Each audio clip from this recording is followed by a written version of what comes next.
करते हैं स्वाहा, इंद्राय स्वाहा, वरुणाय स्वाहा, मतलब जिसका नाम लेते हैं वो अग्निदेव उसको भाग को पहुंचाते हैं।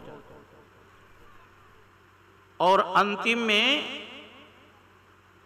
कहते हैं जजमान हितार्थाय पुनरागमनाय च गच्छ गच्छ स्रष्ट स्वस्थाने परमेश्वर यत्र ब्रह्मादयो देवास तत्र गच्छ हुतासन।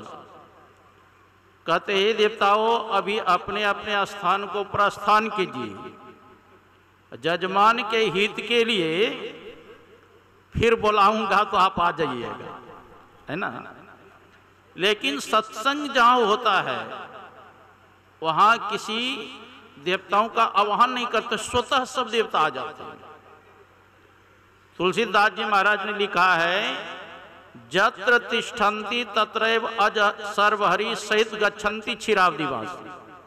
जहां पर संत महात्मा ठहरते हैं 33 करोड़ देवी देवता के साथ ब्रह्मा विष्णु महेश विराजमान होते हैं। इसीलिए तुलसीदास जी महाराज पर जब भगवान श्री राम प्रसन्न हुए और कहा वरदान मांगो, तो तुलसीदास जी महाराज क्या मांगते, देहि सत्संग निज अंग भवभंग कारण शरण सोकारी। प्रभु अगर आप मेरे ऊपर प्रसन्न है तो कृपा करके सत्संग दीजिए, क्योंकि सत्संग क्या है, परमात्मा का निज अंग है। जैसे हम लोगों से कोई पूछे ये हाथ क्या है, ये शरीर का अंग है, ये हाथ। आंख क्या है, शरीर का अंग है। कान क्या है, शरीर का अंग है। मुख क्या है, शरीर का अंग है। उसी प्रकार परमात्मा का निज अंग क्या है, यही सत्संग परमात्मा का निज अंग है। और जो परमात्मा के अंग से लग जाते हैं परिणाम क्या होगा, भवभंग आवागमन का चक्र समाप्त हो जाएगा, जन्म मरण का चक्र समाप्त हो जाएगा। इसलिए कहा देहि सत्संग निज अंग भवभंग कारण शरण शोक हारी। सभी शोकों को हरने वाला यह सत्संग। अच्छा अभी हम लोग सत्संग में बैठे हैं, कोई चिंता है, टेंशन है? इसीलिए कहा जिसको जीवन में मिला सत्संग है उसको हर घड़ी आनंद ही आनंद है। जिसको ईश्वर से जुड़ा संबंध है उसको हर घड़ी आनंद ही आनंद। जिसका जीवन सच्चाई में ढल गया उसके पापों का पर्वत भी गल गया। जिसके हृदय में राम नाम बंद है उसको हर घड़ी आनंद ही आनंद है। इसलिए कहा सत्संग करना चाहिए। वेद में भी आया है मंत्र, ओम युंजानः प्रथमं मनस्तत्वाय सविता धियम अग्निर्ज्योतिर्निचाय पृथिव्या अद्याभरत। वेद भगवान उपदेश करते हैं कि जगत पर सब करता ईश्वर का तत्व ज्ञान प्राप्त करने के लिए पहले बुद्धि योग मतलब सत्संग, मानस योग मतलब मानस जप मानस ध्यान, ज्योति योग दृष्टि योग और नादानुसंधान। जगत पर सब करता, जगत कहते संसार को, अब प्रसम न उत्पन्न, इस संसार को उत्पन्न करने वाले कौन है, वही जगत पर सब करता परमात्मा। कहते हैं अगर उसको जानना चाहते हैं तो पहले बुद्धि योग करो अर्थात सत्संग करो। यह आत्मा भी सत्य है, परमात्मा भी सत्य है। इस सत्य से उस सत्य का योग हो जाना ही असली सत्संग है। और भगवान कृष्ण ने भागवत में बताया कि सत्संग के माध्यम से बहुतों ने मेरे परम पद को प्राप्त किया। परम पद मतलब मोक्ष, मुक्ति, निजात जिसको कहते हैं, कहते सत्संग के माध्यम से प्राप्त किया। तो कहा किसने किसने किया, तो भगवान कृष्ण उद्धव से कहते हैं बहवो मत पदम प्राप्तास्त्वष्टा कयादवादयः वृषपर्वा ब्लेरबानो मैश्चाता विभीषिणः सत्संगे नोद्यते यातु धना मृगा खगा गंधर्वाप्सरा नगा सिद्धश्चारण गुह्यका विद्याधरा मनुष्येषु वैश्या शूद्रा स्त्रियों तजः रजस्तमः प्रकृति तस्मिन् तस्मिन् युगे नगा। क्या कह रहे हैं भगवान कृष्ण, देखो सत्संग के माध्यम से एक त्वष्टा ऋषि थे, का उसने सत्संग के माध्यम से मुझको प्राप्त किया। कयाधु का पुत्र प्रहलाद थे, का प्रहलाद ने सत्संग के माध्यम से मुझको प्राप्त किया। प्रहलाद के पुत्र हुए विरोचन, विरोचन के पुत्र हुए राजा बलि, और राजा बलि के पुत्र हुए बानासुर, का ये सब सत्संग के माध्यम से मुझको प्राप्त किया। सुग्रीव बंदर थे ना, हनुमान जी बंदर शरीर में थे ना, कहा महापुरुषों के संगति के कारण ये सब भी मेरे परम पद के अधिकारी हो गए। पशु हो, अरे बंदर पशुओं गिनती में आते हैं, जामवंत कौन था, पशु थे। अब पक्षी में काकभुसुंडी जी, जिनके पास स्वयं भगवान शंकर भी हंस रूप धारण करके सत्संग सुने जाते थे। गरुड़ जी को मोह हो गया था, तो मोह दूर कहां हुआ, वहीं जाके काकभुसुंडी जी के पास। तो सत्संग करेंगे आपका मोह समाप्त हो गया, क्योंकि बिनु सत्संग विवेक न होई, राम कृपा बिनु सुलभ न सोई। बिना सत्संग का विवेक नहीं होता है, और राम कृपा के बिना आसानी से नहीं प्राप्त होता। नारद जी ने कहा था सनकादिक ऋषि के पास, भाग्योदयेन बहु जन्म स्मर्जितेन सत्संग मंचो पुरुषो लभते यदावे, अज्ञान हेतु कृत मोमदंधकार नासाम विधायो तदोदयते विवेक। कहते बहुत जन्मों का जब भाग्य का उदय होता है, तब मानव को सत्संग प्राप्त होता है। जब सत्संग प्राप्त होता है, मोह रूपी अज्ञान उसका समाप्त हो जाता है, तब विवेक का उदय होता है। विवेक का मतलब क्या कर्तव्य है, क्या अकर्तव्य है, क्या विधि है, क्या निषेध है, इसकी जानकारी होती है। विधि निषेध का ज्ञान होता है। इसलिए महापुरुषों ने कहा प्रथम सत्संग करो। जैसे हम लोग पूजा पाठ करते हैं, तो उस पूजा पाठ में या हवन कुंड में या यज्ञ प्रारंभ करते हैं, तो गणेश जी का पहले आह्वान करते हैं, श्री गणेशाय नमः। तब बैठ जाइए, बोलिए श्री सद्गुरु। तो मैं कह रहा था कि जो सत्संग करते हैं, जैसे पूजा पाठ करते हैं तो गणेश जी का आह्वान करते हैं, लेकिन भक्ति मार्ग में आगे जाने के लिए सबसे प्रथम किनका संग करना पड़ेगा? प्रथम भक्ति संतन कर संगा। प्रथम भक्ति है संतों का, और दूसरी रतिमम कथा प्रसंग, जहां संत महात्मा रहते हैं, स्वाभाविक कथा प्रसंग चलते हैं। रति अर्थात प्रेम के साथ सुनना चाहिए।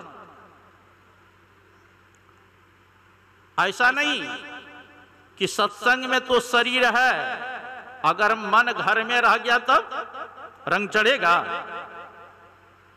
तुलसीदास जी महाराज से प्रश्न किया गया, नित्य प्रति दर्शन साधु के ओ साधुन के संग, तुलसी काई वियोगते नहीं लगा हरि रंग। तो तुलसीदास जी महाराज ने कहा, मन तो रमे संसार में, तन साधुन के संग, तुलसी आही वियोगते नहीं लगा हरि रंग। कि सत्संग में तन भी रहे और मन भी रहे, तो सत्संग का रंग झटस्कुर चढ़ जाए। भगवान विष्णु ने नारद जी से कहा था, ना हम बसामी वैकुंठे योगी नाम हृदय च मद भक्ता यत्र गायंती तत्र तिष्ठामि नारद। ये नारद, न तो मैं वैकुंठ में वास करता हूं, न तो योगियों के हृदय में वास करता हूं। तो कहा प्रभु आप कहां करते हैं? का मद भक्ता यत्र गायंती तत्र तिष्ठामि नारद। हे नारद, जहां पर मेरे भक्त लोग मेरा गायन करते, स्मरण करते, चिंतन करते हैं, मैं वहीं पर वास करता हूं। इसलिए सत्संग में बैठे, प्रेम से बैठे। प्रेम बिना जो भक्ति है, सो निज डिंब विचार उद्र भरण के कारणे जन्म गमायो सा। बिना प्रेम का जो भक्ति है वह क्या है? दिखावा भक्ति है, पाखंड बताया गया है। इसलिए कहा दूसरी रतिमम कथा प्रसंग, तीसरी भगति अमान और चौथी भगति मम गण गणो करे कपट तजिगा। गुरुपद पंकज सेवा, तीसरी भक्ति अमान, गुरु के चरण कमल की सेवा करें। कैसे? कम्मान प्रतिष्ठा रहित होकर के, तब असली जो गुरु होगा वो स्वीकार करेंगे आपकी सेवा, और मान प्रतिष्ठा रख करके अगर सेवा करेंगे तो स्वीकार नहीं करेंगे। इसलिए पाखंड और अहंकार तजी, निष्कपट हो या दीन हो, और सब कुछ समर्पण कर गुरु की सेवा करनी चाहिए। हाँ, इसलिए हम लोग गुरु महाराज से प्रार्थना करते क्या? प्रेम भक्ति गुरु दीजिए, बिनवाओ कर जोड़ी। प्रेम भक्ति दीजिए, हे प्रेम रूपी सदगुरु प्रेमी मुझे बना दो। हे सदगुरु आप प्रेमी बना दीजिए। हाँ, भगवान श्री राम भी कहते हैं मम गुण गावत पुलक शरीरा, मेरे गुण का गान करो लेकिन शरीर पुलकायमान हो जाए। हाँ, रामकृष्ण परमहंस जी महाराज ने कहा भगवान नाम का स्मरण करते ही जिनके नेत्रों से आंसू की धारा प्रवाहित होने लग जाए तो समझ लेना उसका अंतिम जन्म है, फिर दोबारा जन्म नहीं है। प्रेम होना चाहिए। तो गुरु की सेवा करो, प्रेम के साथ करो, निष्कपट होकर के। शंकराचार्य जी महाराज कहते हैं शरीरम स्वरूपम तथा व कलत्रम यशश्चार चित्रम धनम मेरु तुल्यम मनश्चैन लग्नम गुरु रग्मि पद में तथा किम तथा। कहते हैं शरीर सुंदर हो, पत्नी भी सुंदरी हो, बाल बच्चे भी सुंदर हो, आपके पास में संपत्ति कुबेर के समान हो, चारों दिशाओं में आपका यश फैलता हो, बड़े बड़े राजा महाराजा आपके चरणों में साष्टांग दंडवत प्रणाम करता हो। इतना होने पर भी अगर आपका मन गुरु के चरणों में रमन नहीं करता है तो कहते ततः किम, सब व्यर्थ गया, सब व्यर्थ। और गुरु के चरणों में जो प्रेम करते हैं ना, उनको सांसारिक भी संपत्ति उपलब्ध हो जाती है और परमार्थिक संपत्ति भी उसको प्राप्त हो जाता है, दोनों। अब देखो राजा दशरथ को एक भी संतान नहीं थे, कहां गए थे राजा दशरथ? एक बार भूपति मन माही भे गलानी मोरे सुत नहीं। राजा दशरथ के एक मन में गलानी हुई, कितनी उम्र व्यतीत हो गया, एक भी पुत्र नहीं है। तब कहां गए? गुरु गृह तुरंत गयो महिपाला, अब बंदी चरण करी विनय विशाला। अपने गुरु महाराज वशिष्ठ मुनि के पास गए, साष्टांग दंडवत प्रणाम किए, हाथ जोड़ करके विनती करते निज दुख सुख सब गुरु ही सुनायो, कही वशिष्ठ बहुविधि समझायो। अपने दुख की बात और सुख की बात दोनों कहते हैं। गुरुदेव सुख की बात तो यह है कि आपके कृपा से हमारी प्रजा सुखी है, हमारे परिवार के लोग भी सुखी संपन्न है, किसी चीज का कमी नहीं है। लेकिन दुख एक बात का है गुरुदेव कि इतनी उम्र ढल गई, एक भी संतान नहीं है, पुत्र नहीं है। लेकिन हम लोग गुरु स्थान जाते हैं, खाली दुखड़ा सुनाते हैं, सुख की बात कहते हैं कि गुरुदेव आपके कृपा से सब कुछ है, और 2-4 लाख आश्रम में भी लगा दीजिए, सेवा कर दीजिए। खाली दुख सुनाते हैं, सुख की बात कहते हैं। राजा दशरथ से शिक्षा लेना चाहिए, अपने गुरु के सामने खोल करके बात करना चाहिए, दुख सुख सब सुने। तब वशिष्ठ मुनि ने क्या कहा? धरहु धीर हो यह सुतचारी, त्रिभुवन विदित भगत भय हारी। हे राजा दशरथ अधीर मत हो, एक नहीं, 2 नहीं, 3 नहीं, 4 पुत्र होगा। और गुरु की कृपा 4 पुत्र हुए कि नहीं? भगवान श्री राम हुए, भरत जी हुए, लक्ष्मण जी हुए, शत्रुघ्न हुए ना। अगर गुरु प्रसन्न हो जाए तो पल में कर दे निहाल भजो सद्गुरु, एक पल में निहाल कर दे। इसलिए कहा ध्यान मूलम गुरु मूर्ति, पूजा मूलम गुरु पदम, मंत्र मूलम गुरु वाक्यम, मोक्ष मूलम गुरु कृपा। ध्यान मूलम गुरु मूर्ति, किसका ध्यान करना चाहिए? भक्त को। कहा गुरु मूर्ति का ध्यान करो। जिसका हम ध्यान करेंगे उसके अंदर जो गुण होगा वहां साधक के अंदर वो आ जाएगा। सतगुरु सतगुरु नित ही पुकारत, छीजत पाप समूह दहे, असतगुरु रूप हे में धारत, अकाम क्रोध मद लोभ दे। सदगुरु मूर्ति का ध्यान करेंगे तो आपके अंदर से काम क्रोध लोभ मोह मद मत्सर समाप्त हो जाए, क्योंकि सदगुरु के अंदर कोई विकार है नहीं। उनका ध्यान करेंगे आपके अंदर रहेगा विकार, आप भी निर्विकार हो जाएंगे। तो कहा ध्यान मूलम गुरु मूर्ति, अब पूजा मूलम गुरु पदम, किसकी पूजा करनी चाहिए? कहा गुरु की चरण कमल की पूजा करो।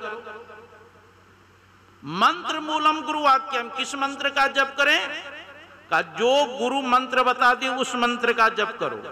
गुरु महाराज कहते अति पावन गुरु मंत्र मन ही मन जाप जपो, अत्यंत पवित्र गुरु मंत्र का जप करना। भगवान शंकर भी कहते हैं सप्त कोटि महामंत्राचित विभ्रंशकार कहा, एक एवो महामंत्रो गुरु रत्नक्षरद्यम। संसार में 7 करोड़ महामंत्र है, सभी मंत्र चित्त को भ्रमित करने वाला है, लेकिन 2 अक्षर जो गुरु मंत्र है वह सभी मंत्रों का राजा बताया। तो गुरु मंत्र का जप करें। और मोक्ष मूलम गुरु कृपा, अगर गुरु कृपा कर दे तो मोक्ष मुक्ति प्राप्त हो जाए। हाँ, इसीलिए कहा गुरुर ब्रह्मा गुरुर विष्णु गुरुर्देवो महेश्वर, गुरुर साक्षात पर ब्रह्म तस्मै श्री गुरुवे नमः। गुरु ही ब्रह्मा है, विष्णु है, महेश है, पर ब्रह्म परमात्मा गुरु ही है। साहब से सदगुरु भय, सदगुरु से भय साध, ये तीनों अंग एक है, गति कछु अगम अगाध। कहते तीनों में कोई फर्क नहीं है। जैसे ईश है वैसे ही गुरु है, और जैसे गुरु है वैसे ही ईश है। ये दोनों में फर्क नहीं रखना चाहिए। इस भावना से शिष्य को गुरु की पूजा आराधना करना चाहिए, निष्कपट होकर। तो कहते हैं गुरु पद पंकज सेवा, अतिसरी भक्ति अमान, चौथी भगति मम गुण गनाऊ कराए कपट तज गान। कपट का त्याग करके मेरे गुणों का गान करें तो परम कल्याण होगा। हम लोग विशेष रूप से पूज्य वाक्य मुखारविंद से श्रवण करें। बोलिए श्री सद्गुरु महाराज।